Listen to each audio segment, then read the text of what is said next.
Dear students, welcome to 4D Preparation and Test Session 2021. Dear students, आज हम discuss करेंगे chemistry part 1 का test number 6। और इस टेस्ट में दो चैप्टर शामिल हैं, एक 7 और दूसरा 10। यानी यहाँ पर हम जो है वो थर्मोकेमिस्ट्री और इलेक्ट्रोकेमिस्ट्री डिस्कस करने जा रहे हैं। जैसा कि पहले टेस्ट भी हर एक में दो दो टेस्ट हैं, ए और बी, तो यहाँ पर भी हम दो ही टेस्ट डिस्कस करेंगे, ए प्लस बी। सबसे पहले ए पेपर के एमसीक्यूज देख लेते हैं। सबसे पहला एमसीक्यू है, work is a product of force and displacement. तो ये वर्क बराबर होता है एफ इंटू डी के। तो ये फोर्स और डिस्प्लेसमेंट जो होता है ये इसका product. Ethyl change when 1 mole of the compound is burned, यहाँ से पता चल जाता है इन एक्सेस सप्लाई, तो ये कंबस्शन होती है। Pressure of oxygen in bomb calorimeter, ये तो आपने याद रखना है, 20 atm है। The state function which describe the internal energy, एक इंटरनल एनर्जी ई है और दूसरा प्रोडक्ट ऑफ प्रेशर वॉल्यूम वर्ग यानी पीवी है। और आपको पता है ई प्लस पीवी जो होती है ये एंथैल्पी होती है। E plus PV, this is called enthalpy. Oxidation state of chlorine in HClO4 is 4 oxygen की -8 बनेगी, तो यहाँ ये +7 बन जाएगी, +7। Impure copper can be made pure by taking it as anode, जो भी इम्प्योर हो उसको एनोड पे रखते हैं और प्योर को कैथोड पे रखते हैं। Standard hydrogen electrode is made up of platinum foil, inert electrode use करते हैं क्योंकि हाइड्रोजन गैस है। If step of zinc is dipped in a solution of copper, तो जिंक कॉपर को डिस्प्लेस कर देगा क्योंकि जिंक सीरीज में ऊपर है, कॉपर नीचे है, कॉपर विल बी डिस्प्लेस्ड। इसकी वजह ये है कि जिंक ज्यादा रिएक्टिव है, इसका रिडक्शन पोटेंशियल नेगेटिव है, -0.76 है, जबकि कॉपर का +0.34 है। जिसका रिडक्शन पोटेंशियल नेगेटिव होता है वो रिएक्टिव मेटल होती है, वो लेस रिएक्टिव मेटल को डिस्प्लेस कर सकती है। तो इस तरह से ये आप यहाँ पर ये आंसर लगाएंगे बीटा। इसके बाद है शॉर्ट क्वेश्चन कैसे अटेम्प्ट करेंगे। सबसे पहले एंथैल्पी ऑफ फॉर्मेशन को एक्सप्लेन करना है। कुछ चीजें जो जरूरी हैं, यहाँ पर आपने हीट चेंज का, एंथैल्पी चेंज का वर्ड लिखना है। When 1 mole of the compound is formed, 1 mole compound बनता है, ये लिखना है। फ्रॉम इट्स एलिमेंट्स, ये लिखना है। इन स्टैंडर्ड स्टेट, ये बात जरूर लिखनी है। और फिर आपने यहाँ पर एग्जाम्पल भी दे देनी है कोई ना कोई, जैसे बुक में मैग्नीशियम की एग्जाम्पल दी है। व्हाट इज स्टेट फंक्शन, इसकी डेफिनेशन में भी चीजें पूरी होनी चाहिए कि मैक्रोस्कोपिक प्रॉपर्टी है, इनिशियल फाइनल स्टेट पे डिपेंड करता है, पाथ पे डिपेंड नहीं करता। तीन बातें डेफिनेशन में लिखनी है और एग्जांपल दे देनी है, टेम्परेचर, प्रेशर वगैरह की। इस तरह सिस्टम है, सिस्टम में आपने डिफाइन कर देना है anything which is under observation consideration. Cup of T की एग्जांपल ले लें या कोई न्यूट्रलाइजेशन रिएक्शन शो करने बीकर में कि ये सिस्टम है। Difference between heat and temperature, इसमें डिफरेंस और फिर फार्मूले भी लिख देने हैं कि हीट कैसे निकालते हैं और टेम्परेचर के लिए हम डिफरेंट स्केल्स यूज करते हैं। और electrochemical series help in determining the reactivity of the metals.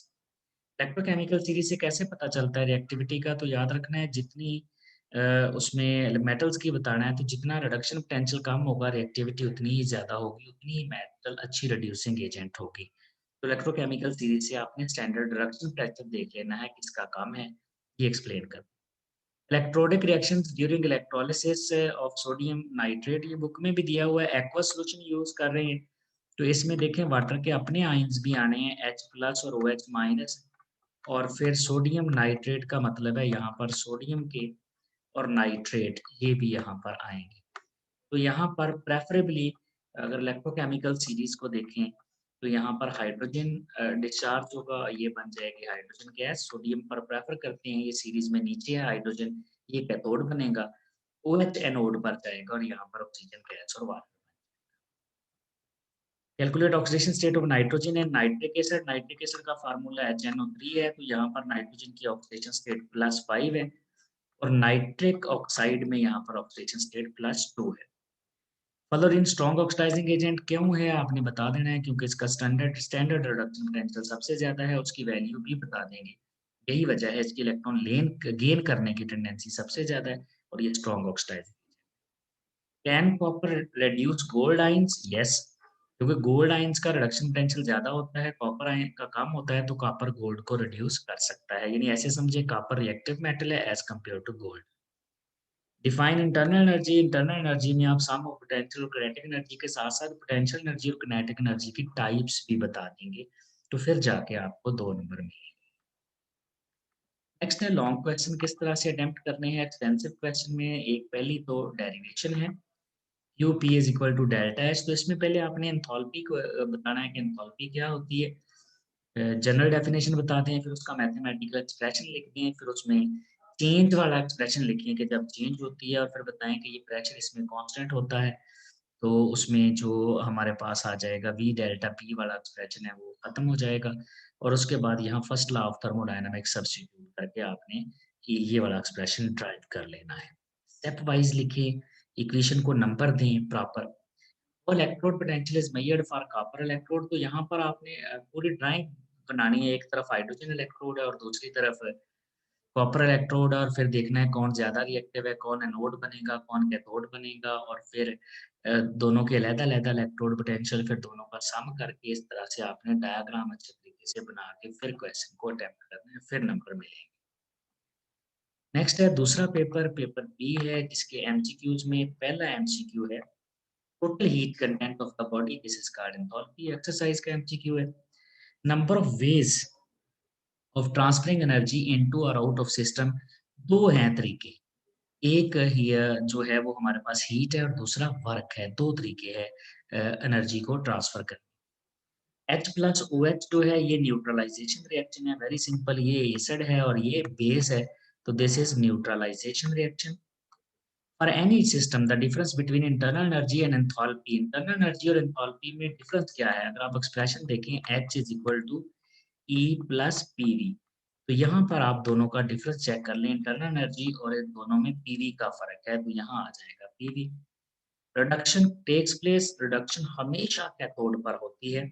Oxidation state of oxygen in hydrogen peroxide में -1 होती है, ऑक्साइड्स में -2 होती है। Electrolysis is used for electroplating, sodium का डाउन सेल में सोडियम बनाते हैं, एल्यूमीनियम, ये सारे ही जो हैं ये इलेक्ट्रोलिसिस प्रोसेस हैं। Which is used for the extraction of aluminium, तो ये हाल बीरोल्ट मेथड यूज करते हैं। कास्टनर कैल्नर सेल NaOH बनाने के लिए यूज करते हैं, और थर्माइट प्रोसेस में हम एल्यूमिनियम को यूज करके ऑक्साइड की लेयर मूव करते हैं डिफरेंट मेटल्स की, तो ये भी नहीं आएगा हाल बीरोल्ट प्रोसेस। नेक्स्ट है शॉर्ट क्वेश्चन किस तरह से अटेम्प्ट करेंगे। सबसे पहले तो है एंथैल्पी ऑफ कंबस्शन।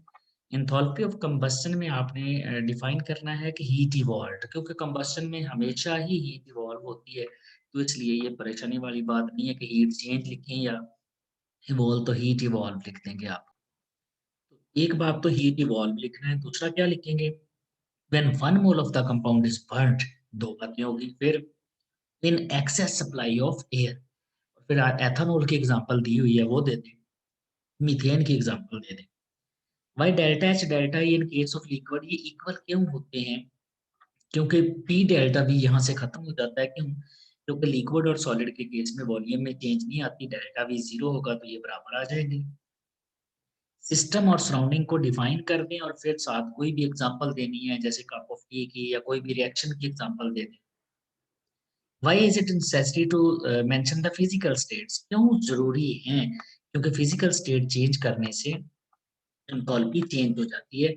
इसमें आप वाटर वाली बड़ी ये पॉपुलर एग्जांपल है, ये वाली एग्जांपल दे देंगे कि हाइड्रोजन और ऑक्सीजन मिलकर जब गैसियस वाटर बनाते हैं, तो हीट जो इवॉल्व होती है वो -242 है, लेकिन जब यही मिलकर लिक्विड वाटर बनाएंगे, तो जो हीट है -285.5 के करीब इवॉल्व होती है। तो देखिए फिजिकल स्टेट चेंज होने से ये एंथैल्पी चेंज हो जाती है, इसलिए मेंशन करना जरूरी है। तो ये एग्जांपल आप, और EMF can be calculated from the electrochemical series, तो आप एक सेल की एग्जांपल यहाँ देंगे। For example zinc copper cell book में डिस्कस किया हुआ है, कॉपर हाइड्रोजन सेल डिस्कस किया हुआ है, जिंक हाइड्रोजन डिस्कस किया हुआ है, तो कोई एक एग्जांपल देके आप टोटल वोल्टेज निकाल दें। Electrolysis product of electrolysis of lead chloride, तो लेड क्लोराइड क्योंकि फ्यूज्ड है, इसमें वाटर तो है नहीं, एक लेड आइन है, लेड क्योंकि केटाइन है, ये कैथोड पे जाके लेड मेटल बना देगा, और क्लोरीन क्लोराइड एनोड पे जाके क्लोरीन गैस बना देगा।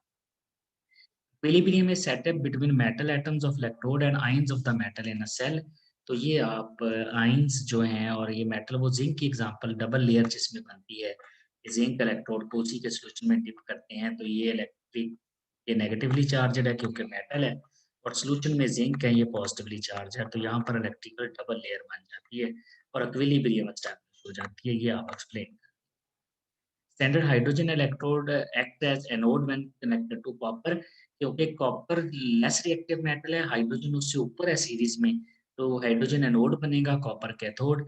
लेकिन जिंक ज्यादा रिएक्टिव है, उसका नेगेटिव रिडक्शन पोटेंशियल है, हाइड्रोजन का 0 है, तो जिंक एनोड बन जाएगा। जितना रिडक्शन पोटेंशियल कम होता है, उतना ही रिएक्टिविटी ज्यादा एनोड बनते हैं।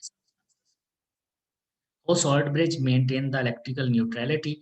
यहाँ पर भी आपने एग्जांपल देनी है जिंक कॉपर की और सेल के दरमियान में सॉल्ट ब्रिज लगा के बताना है कि ये चार्ज का मोलेशन को रोकता है और जिसकी वजह से ये जो है ये न्यूट्रलिटी बरकरार रखता है। अगर ये नहीं होगा तो कैथोड पर नेगेटिव और एनोड पर पॉजिटिव चार्ज जो है accumulate हो जाएगा और सेल जो है वो डिस्ट्रॉय हो जाएगा। Enthalpy of atomisation, atomisation endothermic होती है, तो यहाँ पर लिखिए heat absorbed when 1 mole of the gaseous atoms are formed. तो ये भी सारी आप जो है सारी एंथैल्पीज़ में डेफिनेशन में वो चीज़ें पूरी लिखनी होती हैं, वो सारी आप यहाँ पर लिख। नेक्स्ट है लॉन्ग क्वेश्चन किस तरह से अटेम्प्ट करेंगे? एक तो है बॉम्ब कैलोरीमीटर, तो यहाँ बॉम्ब कैलोरीमीटर की आपने एक तो डायग्राम बनाने हैं, फिर उसमें मुख्तलिफ चीज़ें कि इसकी इंपॉर्टेंस क्या है, हीट ऑफ कंबस्शन निकालते हैं, प्रेशर ऑफ ऑक्सीजन कितना है, ये है, क्रूसिबल किस चीज़ का बना हुआ है, और इसके बाद यहाँ पर कंबस्शन किस तरह से होती है, कितना कंपाउंड लेते हैं, सारी बातें पॉइंट बना के लिखेंगे। एंड पे formula. What are the rules to assign oxidation state to an atom in a compound, यहाँ पर रूल्स आपने लिखने हैं।